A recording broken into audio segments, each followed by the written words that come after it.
Hello मेरे प्यारे students, कैसे हैं आप लोग। उम्मीद करते हैं सब बढ़िया ही होगा।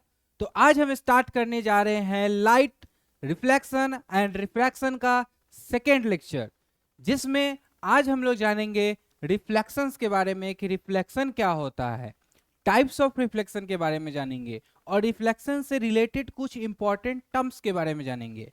आज का ये लेक्चर शुरू करने से पहले प्रीवियस लेक्चर में हम लोगों ने जिस जिस टॉपिक्स के बारे में पढ़ा था उसके बारे में एक छोटा सा रिकैप कर लेते हैं। पिछले प्रीवियस लेक्चर में हम लोगों ने पढ़ा था कि लाइट क्या होता है। तो लाइट क्या होता है बच्चों? Light is a form of energy, इसके बारे में जाने थे। फिर लाइट का क्या नेचर होता है? तो लाइट का क्या नेचर होता है? लाइट ड्यूअल नेचर का शो करता है। लाइट कैसा नेचर शो करता है? ड्यूअल नेचर शो करता है, वेव नेचर और पार्टिकल नेचर, इसके बारे में हमने जाना था। फिर उसके बाद हमने पढ़ा था किसके बारे में कि वेव नेचर कौन सा वेव बनाता है, लाइट कौन सा वेव होता है, इलेक्ट्रोमैग्नेटिक वेव होता है। फिर पार्टिकल्स में हम बताए थे कि अल्बर्ट आइंस्टाइन साहब ने एक एक्सपेरिमेंट किया था, फोटो इलेक्ट्रिक इफेक्ट। कौन सा इफेक्ट किया था? Photo electric effect. Photo electric effect किया था। उन्होंने बताया था कि जो लाइट का पार्टिकल्स होता है वो एनर्जी कैरी करता है और उस पार्टिकल को हम लोग बोलते हैं फोटोन। क्या बोलते हैं? फोटोन। जब फोटोन किसी मेटल पे पड़ता है तो उससे नॉकआउट करता है क्या? इलेक्ट्रॉन। तो इस इफेक्ट को हम लोग क्या बोलते थे? Photo electric effect. कौन सा इफेक्ट? Photo electric effect. और जो इलेक्ट्रॉन निकलता था उसको क्या बोलते थे? किसके कारण निकल रहा है? लाइट के कारण निकल रहा है। तो फोटो मतलब क्या होता है? लाइट। तो जिसके कारण निकल रहा था उसको हम लोग क्या बोलते थे? Photo electron. क्या बोलते थे? Photo electron. और ये कौन दिया था फोटो इलेक्ट्रिक इफेक्ट को? किसने किया था? अल्बर्ट आइंस्टाइन साहब ने। किसने किया था? अल्बर्ट आइंस्टाइन साहब ने। फिर हम लोग जाने थे कि लाइट जो होता है वो स्ट्रेट पाथ में ट्रेवल करता है, जिस प्रॉपर्टी को हम लोग क्या बोलते हैं? Rectilinear propagation of light. उसके बाद फिर हम लोग जाने थे, यहाँ फोटो इलेक्ट्रिक इफेक्ट बताए थे कि लाइट पड़ रहा है मेटल पे तो इलेक्ट्रॉन बाहर निकल रहा है, जिस इलेक्ट्रॉन का नाम क्या है? Photo electron. क्या नाम है? Photo electron. ठीक है। उसके बाद हम लोग जाने थे कि कुछ कैरेक्टरिस्टिक्स ऑफ लाइट्स के बारे में जाने थे, जैसे कि बताए थे कि लाइट क्या होता है कि लाइट को मीडियम भी चाहिए, नहीं भी चाहिए। अगर आप मीडियम दे तो ठीक है, नहीं दो फिर भी ठीक है, वो ट्रेवल कर जाएगा, वो एक जगह से दूसरी जगह चला जाएगा। ठीक है। तो light require medium, light does not require medium, दोनों सही है कि लाइट मीडियम में भी ट्रेवल करेगा, लाइट अगर मीडियम ना रहे फिर भी ट्रेवल करेगा। सर मीडियम क्या होता है? मीडियम बताए थे कोई भी ऐसा सबस्टांस जिसके थ्रू लाइट प्रोपेगेट करे, जिसके थ्रू लाइट ट्रेवल करे, उसे हम लोग क्या बोलते हैं? मीडियम। मीडियम कितने प्रकार के होते हैं? 3 प्रकार के होते हैं। कौन कौन से बताओ जरा, कमेंट सेक्शन में आप लोग लिखे। हमने बताया था मीडियम 3 तरह के होते हैं। ट्रांसपेरेंट, जिसमें लाइट आर पार हो या फिर हम देखें तो हमें आर पार दिखाई दे, तो वैसे सबस्टांस को हम लोग कौन सा मीडियम बोलते थे? Transparent medium. ट्रांसलूसेंट क्या होता है कि जब हम उससे देख रहे हैं, पहचानने का तरीका बता रहे हैं कि जब हम देख रहे हैं तो पूरे अच्छे से ना दिखे, धुंधला दिखे, तो उसको क्या बोलते हैं? ट्रांसलूसेंट। क्या बोलते हैं? ट्रांसलूसेंट। और कोई ऐसा सबस्टांस है जिसके आर पार दिखे ही ना, जिसके आर पार दिखे ही ना, तो उसको हम लोग क्या बोलते थे? ओपेक्यू मीडियम, जिसमें लाइट ट्रेवल प्रोपेगेट करता नहीं है। ठीक है बच्चों। फिर हम लोगों ने पढ़ा था क्या कि लाइट का स्पीड एयर में और वैक्यूम में कितना होता है? 3 × 10⁸ मीटर पर सेकेंड, या फिर हम लोग बोल सकते हैं 300 मिलियंस मीटर पर सेकेंड स्पीड ऑफ लाइट है एयर और वैक्यूम में, जो क्या है? मैक्सिमम है। अब जितना भी मीडियम होगा, जैसे ही अगर मीडियम चेंज हो रहा है, माध्यम चेंज हो रहा है, तो स्पीड ऑफ लाइट भी क्या होता है? चेंज होता है। सबसे तेज कहाँ? वैक्यूम में। कितना? 3 × 10⁸ मीटर पर सेकेंड। उससे कम किस में? थोड़ा सा कम होता है एयर में, लेकिन हम लोग 3 × 10⁸ ही लिखते हैं।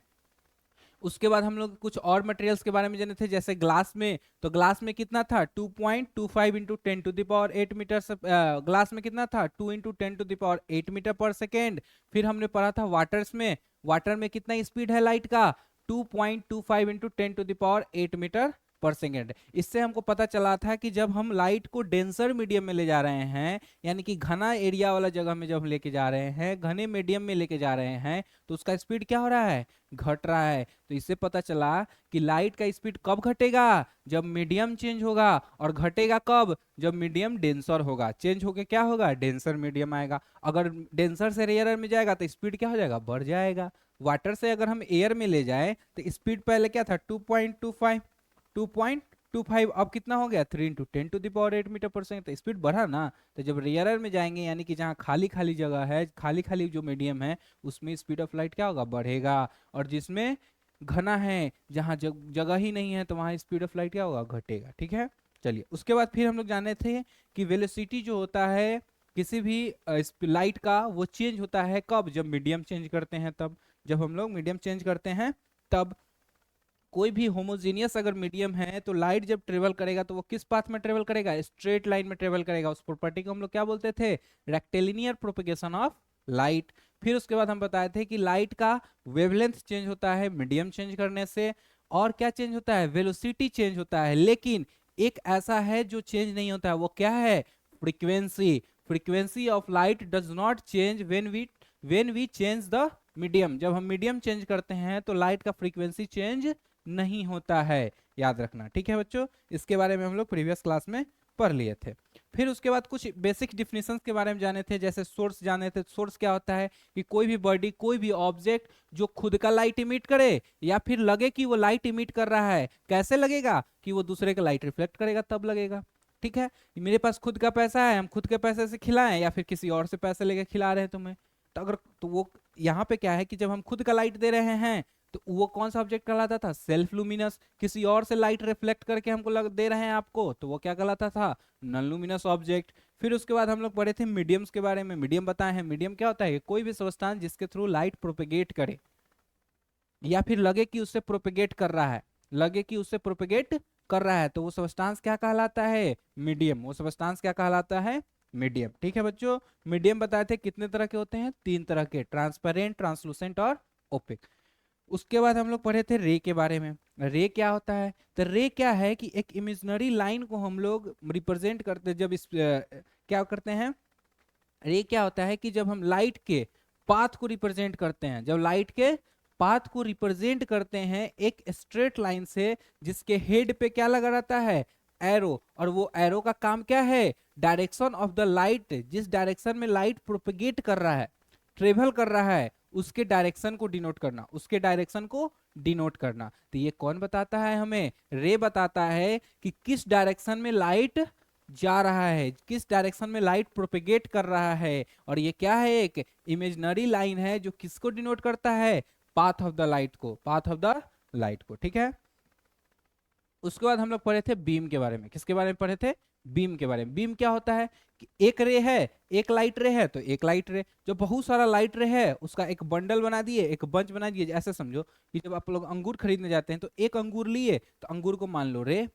अब बहुत सारा गुच्छा में अंगूर है तो वो क्या कहलाएगा, बंडल ऑफ ग्रेप्स। तो वही यहाँ पे क्या होता है कि बंडल ऑफ जो रे होता है उसको हम लोग बोलते हैं बीम। क्या बोलते हैं, बीम। ठीक है, फिर उसके बाद हम लोग पढ़े थे 3 तरह का बीम होता है, कन्वर्जेंट बीम, डाइवर्जेंट बीम और पैरेलल बीम। कन्वर्जेंट बीम में क्या होता है, एग्जांपल बताए थे बच्चों, कौन सा, स्कूल वाला, कि आप लोग जब स्कूल जाते हैं तो अलग अलग जगह से आ रहे हैं एक ही जगह पे, तो वो कौन सा बीम कहलाएगा, कन्वर्जेंट। जब स्कूल छुट्टी होगा तो एक ही जगह से निकल के अलग अलग डायरेक्शन में जा रहे हैं, अलग अलग जगह जा रहे हैं, तो वो डाइवर्जेंट। और मान लीजिए एकदम साथ चल रहे हैं तो वो क्या, पैरेलल बीम। इसको आइडेंटिफाई कैसे करेंगे, अगर हम लोग रियल लाइफ में देखा जाए तो, अगर जैसे कि अगर बल्ब है, यहाँ बल्ब जल रहा है, तो बल्ब के पास जाएंगे तो इंटेंसिटी अगर बढ़ रहा है, और उससे दूर गया इंटेंसिटी घट रहा है, तो वो कौन सा बीम होगा, डाइवर्जेंट बीम।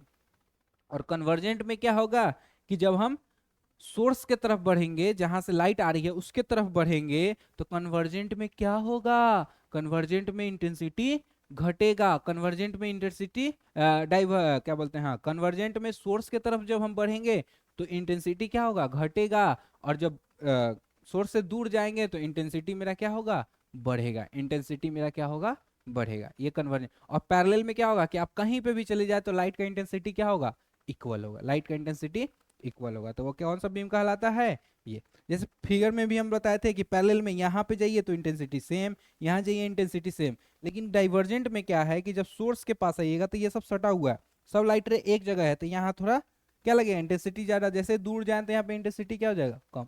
अब ये सोर्स है, मान लो यहाँ एक सोर्स है, एक सोर्स यहाँ है, एक सोर्स यहाँ है। जैसे हम यहाँ सोर्स बनाते हैं, मान लो ये एक सोर्स है, एक सोर्स ये है, एक सोर्स ये।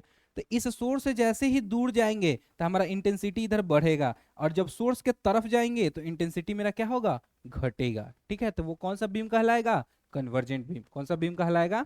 Convergent beam. ठीक है, चलिए, तो यहां तक का हम रैपिड रिवीजन कर लिए कि कौन कौन से टॉपिक्स को हम लोग प्रीवियस लेक्चर में पढ़े थे। अब जो जो टॉपिक्स हम लोग प्रीवियस लेक्चर्स में पढ़े थे, तो आज का लेक्चर स्टार्ट करने के लिए आगे पढ़ने से पहले, आगे बढ़ने से पहले हम लोग कुछ उससे रिलेटेड क्वेश्चंस को भी सॉल्व कर लेते हैं, ताकि पता चले कि हमें कितना समझ में आया है। ठीक है बच्चों, आप लोग इसका क्वेश्चन पॉज करके खुद से ट्राई कीजिएगा। ठीक है, कमेंट सेक्शन में इसका आंसर भी लिखिएगा कि क्या आंसर है।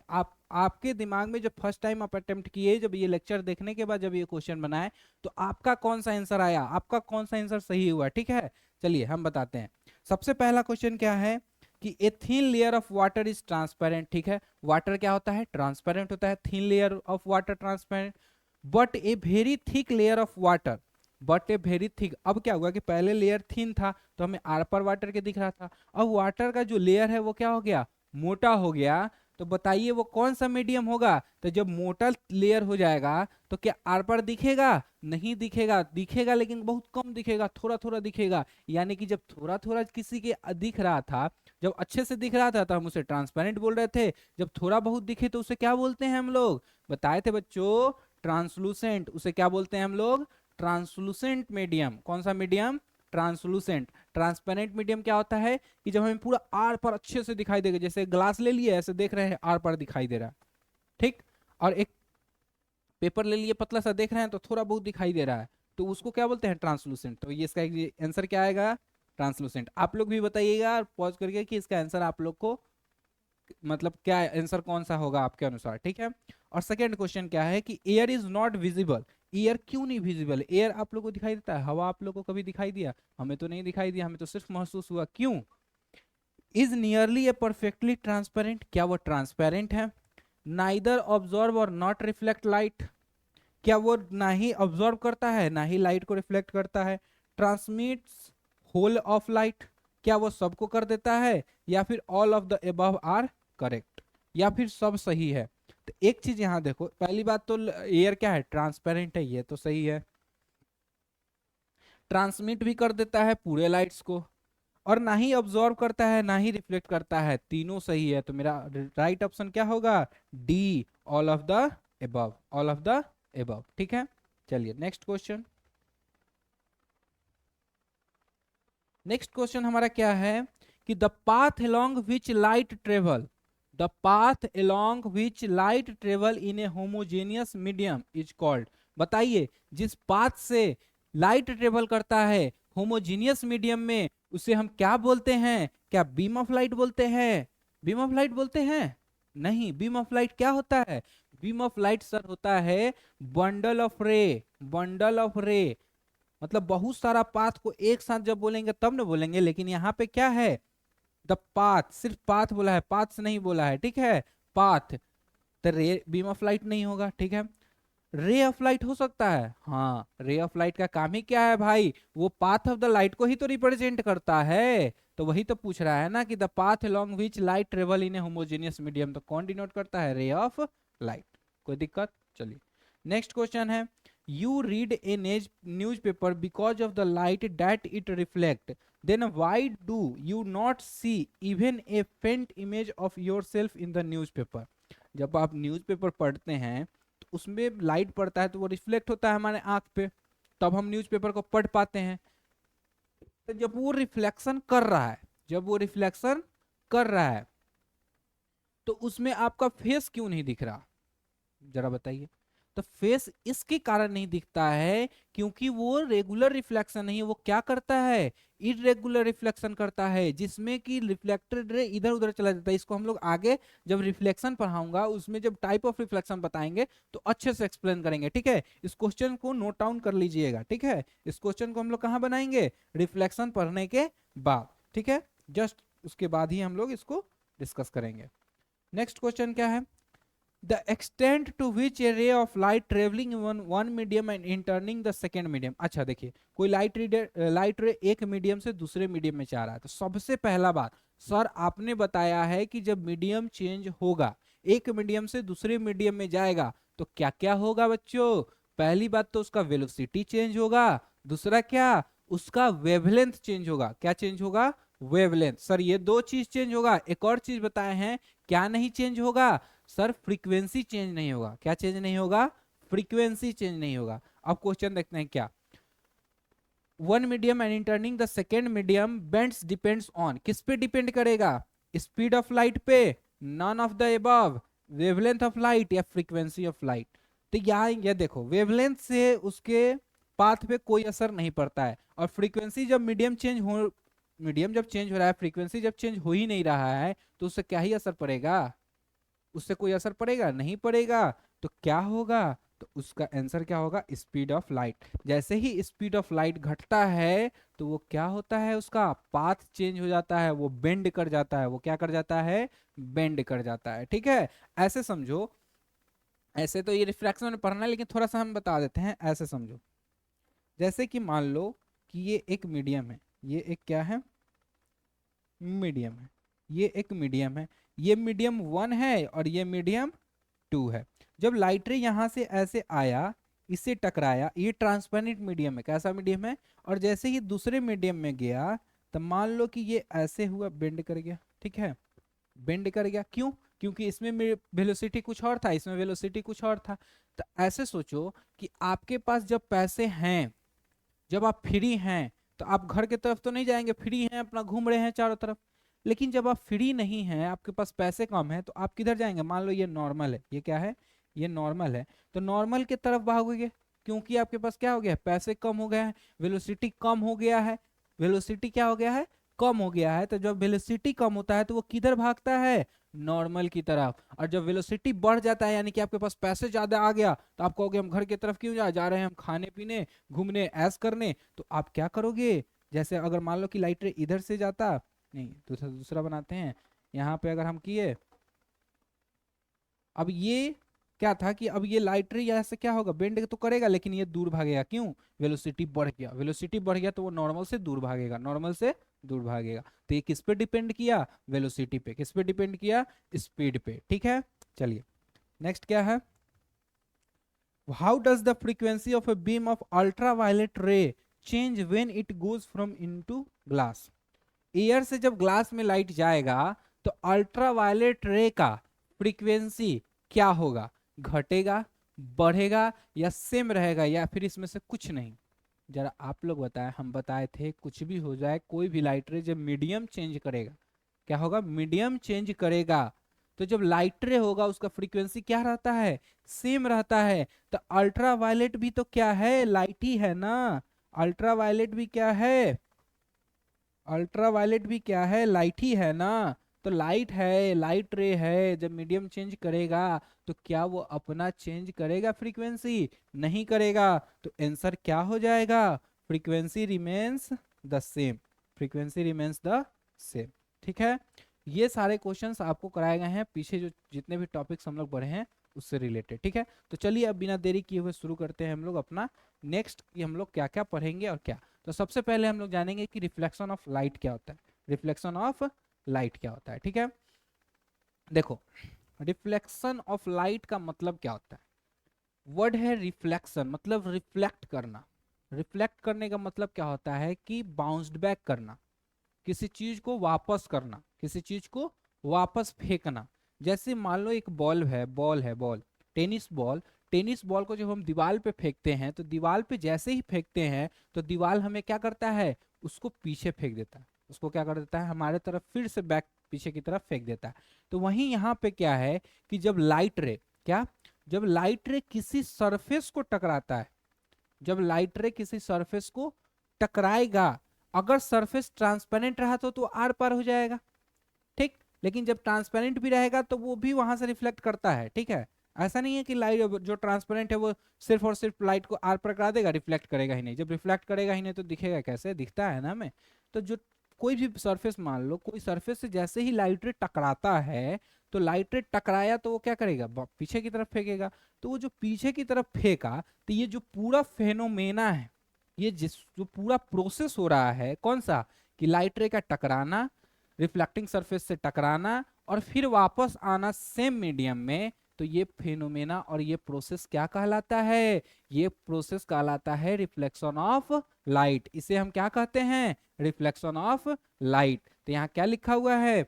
When a beam of light, when a beam of light, beam of light मतलब बहुत सारा लाइट रे फॉल्स ऑन एनी सरफेस, किसी सरफेस पे, रफ हो स्मूथ हो उससे कोई फर्क नहीं पड़ता है, कोई भी सरफेस हो, ठीक है, falls on any surface, the light ray gets bounce back, light ray क्या हो जाएगा? बाउंस बैक हो जाएगा। कब?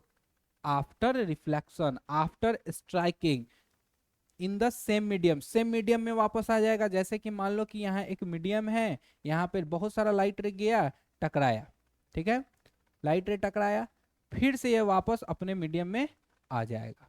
इस फिनोमेना को हम लोग क्या बोलेंगे? Reflection of light. This phenomena is known as reflection of light. बहुत ही इजी डिफिनीशन है, याद करने के लिए क्या है, बस तोड़ तोड़ के याद करो।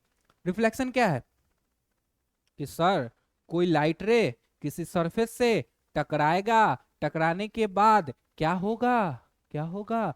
बाउंस्ड बैक हो जाएगा, वापस आ जाएगा सेम मीडियम में, वापस आ जाएगा सेम मीडियम में। तो ये तो एक लाइट रे के लिए हुआ, हम बहुत सारे लाइट रे के लिए बोलेंगे तो लाइट रे नहीं बोल के हम क्या बोलेंगे? वहां बीम बोलेंगे। तो वही डिफिनीशन क्या लिखा हुआ है कि व्हेन, जब बीम ऑफ लाइट रे या beam, when a beam of light, when beam of light falls on surface, किसी सरफेस पे गिरा, जैसे ही टकराया, स्ट्राइक किया, एनी सरफेस, द लाइट रे, जो लाइट रे था या जो बीम ऑफ लाइट था वो गेट्स बाउंस्ड बैक, वो गेट्स बाउंस्ड बैक, पीछे की तरफ आ जाएगा, ठीक है, इन ए सेम मीडियम, सेम मीडियम में आफ्टर स्ट्राइकिंग द सरफेस, जब उसे टकराया उसके बाद। तो ये फिनोमेना क्या कहलाएगा? Reflection of light. तो समझ में आया रिफ्लेक्शन ऑफ लाइट क्या है? फिगर से समझिए।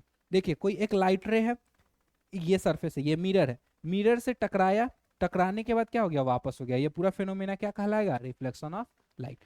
इसमें क्या पता चला कि सर हम जिस सरफेस से टकराएगा उसे हम क्या बोलेंगे?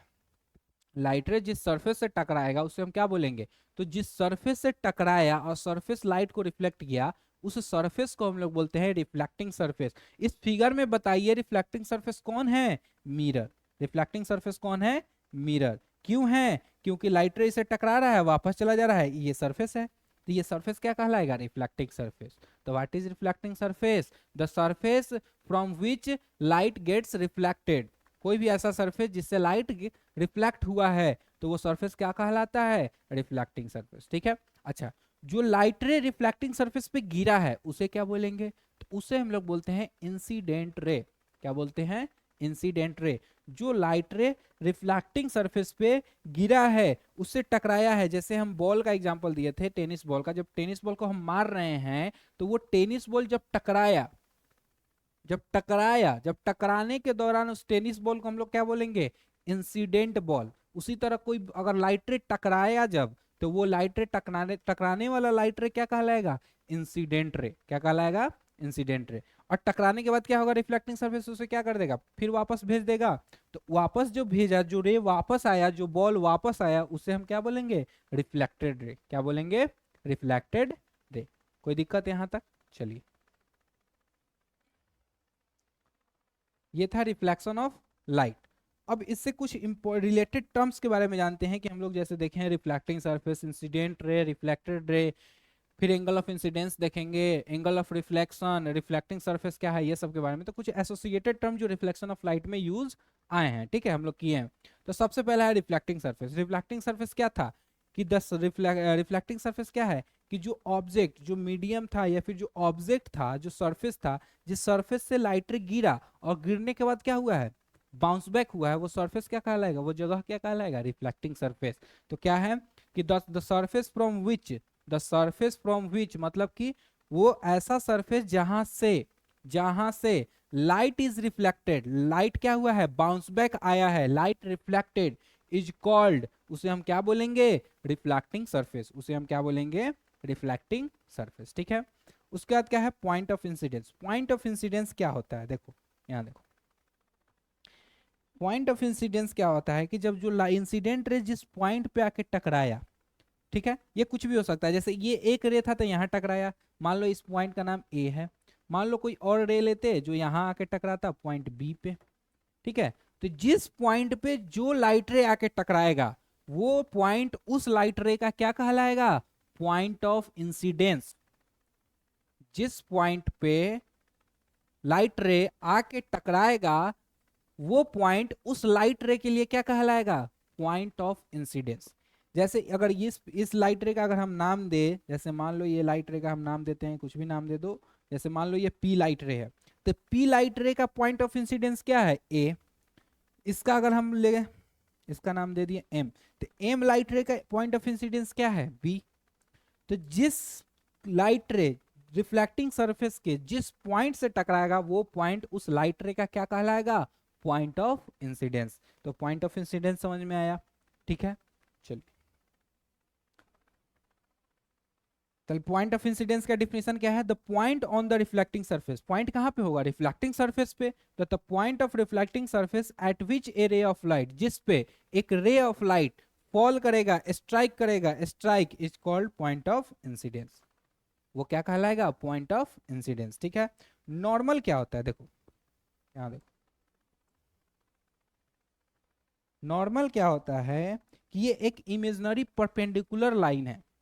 इमेजिनरी परपेंडिकुलर लाइन है, कहां पे, परपेंडिकुलर मतलब क्या होता है कि 90 डिग्री का एंगल बनाना। कितने डिग्री का एंगल बनाना, 90 डिग्री, 90 डिग्री का जब हम एंगल बनाते हैं रिफ्लेक्टिंग सरफेस से, किससे बनाते हैं, इंसिडेंट रे और रिफ्लेक्टेड रे से नहीं, किससे, सरफेस से। जिस सरफेस है जो रिफ्लेक्टिंग सरफेस, उससे अगर हम 90 डिग्री का एक एंगल बना के एक इमेजिनरी लाइन को ड्रॉ करते हैं तो उसे हम क्या बोलते हैं, नॉर्मल। उसे हम क्या बोलते हैं, नॉर्मल। और कहां पे ड्रॉ करते हैं, at the point of incidence. Eight the point of incidence, जहां पॉइंट ऑफ इंसिडेंस, जहां लाइट रे गिरा था ना, उसी पॉइंट पे जब perpendicular line, imaginary perpendicular line draw करते हैं at the surface of reflecting surface, तो वो क्या कहलाता है, नॉर्मल। क्या कहलाता है, नॉर्मल, ठीक है। तो ये क्या लिखा हुआ है यहाँ देखिए, the normal is an imaginary line. वो क्या है, एक इमेजिनरी लाइन है, काल्पनिक लाइन है, drawn perpendicular. Drawn perpendicular, perpendicular मतलब by making 90 degree with the reflecting surface. जिस पे गिर रहा है, जिस पे हम ड्रॉन कर रहे हैं इमेजिनरी लाइन, किससे कर रहे हैं, रिफ्लेक्टिंग सरफेस पे कर रहे हैं। तो रिफ्लेक्टिंग सरफेस पे जब परपेंडिकुलर है तो कितने डिग्री का एंगल, 90 डिग्री। कितने डिग्री का angle, 90 degree to the surface, to the surface at the point where the incident ray strike. At, यहां एक चीज देखो, at the point, at the point where the incident ray strike the surface. बताओ जरा इसे हम क्या बोलते हैं, क्या हम यहाँ लिख सकते हैं at the point of incidence, क्योंकि पॉइंट ऑफ इंसिडेंस तो वही होता है ना, where the incident ray strike the surface. Incident ray जिस सरफेस को टकराता है, जिस पे गिरता है, स्ट्राइक करता है, उसी पॉइंट को ना पॉइंट ऑफ इंसिडेंस बोलते हैं। तो यहाँ हम पॉइंट ऑफ इंसिडेंस भी लिख सकते थे, लिख सकते हैं, वो भी लिख सकते हैं, ये भी डिफिनेशन लिख सकते हैं कि जहां पॉइंट ऑफ इंसिडेंस है या फिर जहां इंसिडेंट रे टकराया है उस पॉइंट पे एक imaginary line perpendicular to the reflecting surface, reflecting surface से परपेंडिकुलर मतलब कि 90 डिग्री का एंगल बनाने वाला एक इमेजिनरी लाइन जब हम ड्रॉ करेंगे तो वो इमेजिनरी लाइन क्या कहलाएगा, नॉर्मल। वो इमेजिनरी लाइन क्या कहलाएगा, नॉर्मल। कोई दिक्कत, चलिए नेक्स्ट है हमारा angle of incidence. Angle of incidence, देखो एंगल ऑफ इंसिडेंस क्या होता है, जैसे ये लाइट रे है, यहां से लाइट रे जब यहां आया, जब इसे टकरा रहा है तो ये क्या कहलाया, इंसिडेंट रे। ये क्या कहलाया, रिफ्लेक्टेड रे। और एक इमेजिनरी ड्रॉन की परपेंडिकुलर, जिसे हम क्या बोले, नॉर्मल। तो जो इंसिडेंट रे है और नॉर्मल के बीच का एंगल, किसके किसके बीच का एंगल, इंसिडेंट रे और नॉर्मल का, the angle between incident ray and the normal, the angle between incident ray and the normal, not reflecting surface. Reflecting surface और इंसिडेंट रे के बीच का एंगल नहीं, किसके किसके बीच का, इंसिडेंट रे और नॉर्मल के बीच का जो एंगल होगा वो क्या कहलाएगा, एंगल ऑफ इंसिडेंस। और उसे हम लोग कैसे लिखते हैं, एंगल आई से। कैसे लिखते हैं, एंगल आई। क्या लिखते हैं, angle I. Angle of reflection क्या होता है, रिफ्लेक्टेड रे और नॉर्मल के बीच का जो एंगल होता है उसे हम लोग क्या बोलते हैं, एंगल ऑफ रिफ्लेक्शन। क्या बोलते हैं, एंगल ऑफ रिफ्लेक्शन, ठीक है।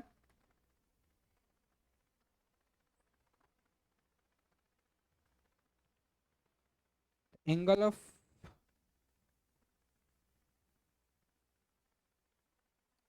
Of incidence, the angle that the incident रे मेक्स विथ द नॉर्मल। किससे बना रहा है? नॉर्मल से। इंसिडेंट रे जो एंगल नॉर्मल से बनाएगा वो एंगल क्या कहलाएगा? Angle of incidence. और उसे हम कैसे रिप्रेजेंट करते हैं? एंगल आई से। किससे रिप्रेजेंट करते हैं? एंगल आई से। ठीक है। एंगल ऑफ रिफ्लेक्शन क्या होता है कि जो रिफ्लेक्टेड रे नॉर्मल से जो एंगल बनाएगा वो एंगल क्या कहलाएगा? Makes with the normal, that angle is called angle of reflection. और इसे हम क्या लिखते हैं? Angle r. उसे हम क्या लिखते हैं? कैसे डिनोट करते हैं, रिप्रेजेंट करते हैं? एंगल आर से। प्लेन ऑफ इंसिडेंस क्या होता है?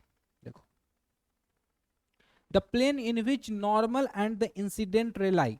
जिस प्लेन में इंसिडेंट रे और नॉर्मल लाई करता है, जिस पे रहता है, उसे हम क्या बोलते हैं?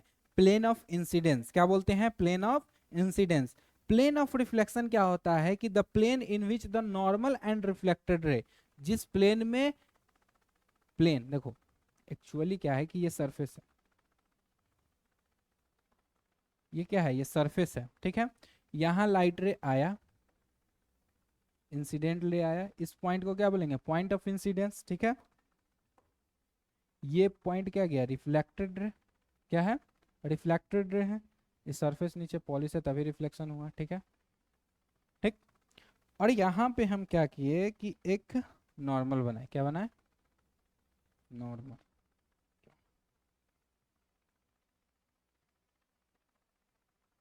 ये सरफेस है। क्या है? रिफ्लेक्टिंग सरफेस है जिसपे एक इंसिडेंट रे आके टकराया और एक नॉर्मल बनाते हैं।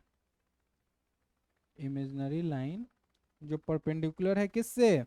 सरफेस के। किसके परपेंडिकुलर है? सरफेस से। टकराने के बाद गेट बाउंस बैक हुआ। इस एंगल को हम लोग क्या बोलते हैं? Angle of reflection. और इस एंगल को क्या बोलते हैं? Angle of reflection. ठीक है।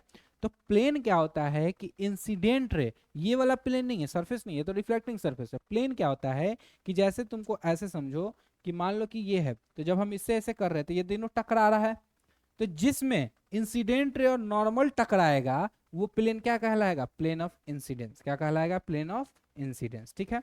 जिससे नॉर्मल और रिफ्लेक्टेड रे सटेगा उसको क्या बोलेंगे? Plane of reflection. और एक्चुअली में जब लॉज ऑफ रिफ्लेक्शन पढ़ते हैं तो उसमें लिखते हैं इंसिडेंट रे, नॉर्मल और रिफ्लेक्टेड रे तीनों eight the point of incidence और एक ही प्लेन में। प्लेन कहने का मतलब क्या? यहाँ पे जैसे इंसिडेंट रे टकराया, यहाँ पे इंसिडेंट रे क्या हुआ? टकराया। ऐसे समझते हैं, बताते हैं। जैसे देखो, यहाँ इंसिडेंट रे टकराया, ये इंसिडेंट रे है, ये रिफ्लेक्टेड रे है, ये नॉर्मल है। ठीक है। ये टकराया, ये रिफ्लेक्टिंग सरफेस है। ये क्या है? Reflecting surface. तो प्लेन किसे बोलेंगे? इससे। ये प्लेन है, ये प्लेन है कि इससे ये तीनों एक ही प्लेन में है। एक ही प्लेन में है। ये तीनों किस चीज में है? एक ही प्लेन में है। इसे बोलते हैं प्लेन। ठीक है। चलो, समझ में आया?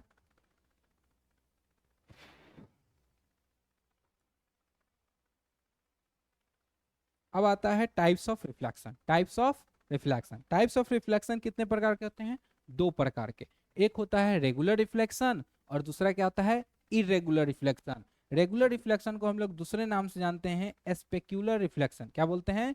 Specular reflection. और इरेगुलर रिफ्लेक्शन को हम लोग दूसरे नाम से जानते हैं डिफ्यूज्ड रिफ्लेक्शन। बस सिंपल वे में अगर तुमको समझना है तो समझो कि कोई भी ऐसा रिफ्लेक्शन जो किसके थ्रू हो? स्मूथ सरफेस से हो। स्मूथ पॉलिश सरफेस से जब रिफ्लेक्शन होगा तो वो रिफ्लेक्शन क्या कहलाएगा? Regular reflection. और जब रफ सरफेस से होगा तो वो क्या कहलाएगा? Irregular reflection. ठीक है। चलो, क्या है रेगुलर रिफ्लेक्शन या specular reflection? Is the phenomena in which A parallel beam, A parallel beam. Parallel beam कहने का मतलब क्या है कि कोई भी लाइट रे का एक बंडल है जो सब एक दूसरे से क्या है? पैरेलल है। तो जब पैरेलल लाइट रे एक स्मूथ सरफेस से जब टकराता है, स्मूथ सरफेस से जब टकराता है, तो टकराने के बाद जो रिफ्लेक्शन होता है और जो रिफ्लेक्टेड बीम होता है वो भी एक दूसरे से क्या होता है? पैरेलल होता है। वो भी एक दूसरे से क्या होता है?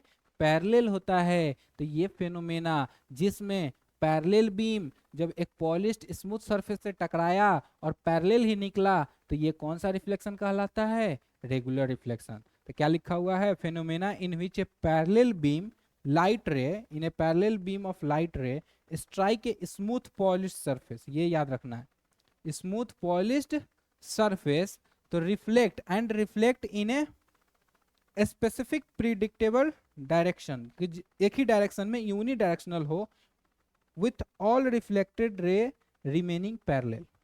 इसमें सारे रिफ्लेक्टेड रे किस कैसे रह गए? पैरेलल ही रह गए ना, एक पार्टिकुलर डायरेक्शन में, एक प्रिडिक्टेबल डायरेक्शन में। ठीक है, तो इस तरह का जो रिफ्लेक्शन होगा वो क्या कहलाएगा?